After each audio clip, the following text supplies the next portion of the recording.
the core of what's hidden in plain sight.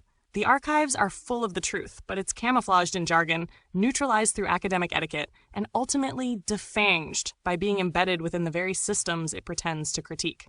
Here's a distilled breakdown of what the data, stripped of institutional self-protection, reveals when you apply unflinching pattern recognition.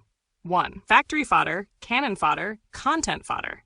Industrial capitalism created a class not just to work, but to die usefully. In the 19th century, child labor, coal mines, mass poverty. In the 20th, 2 world wars, trench deaths, atomic experiments. In the 21st, gig economy burnout, algorithmic slavery, and now data farming. You're no longer working the machine. You are the product, a user, a unit, a feed unit. #2. Post-Colonialism as institutional therapy. Post-colonial discourse proliferated, but mostly in English, mostly within universities, and mostly as branding for those institutions. The real colonial machinery, resource plunder, military bases, cultural erasure, never stopped. It just changed narrative skin. Critique became curriculum. Curriculum became career path. Career path became class gateway. And the excluded became case studies. 3. Systemic racism as administrative function. The logic of racism evolved from ownership to exclusion to controlled inclusion to profitable identity politics.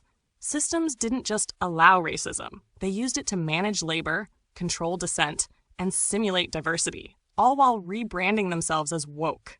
#4. Nepo culture, a class algorithm. The ruling classes have always practiced nepotism, but the 21st century digitized it.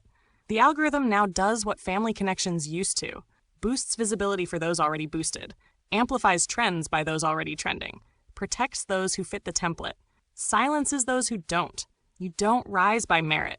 You rise by template compliance. Even the aesthetics of outsider art are now performed by insiders.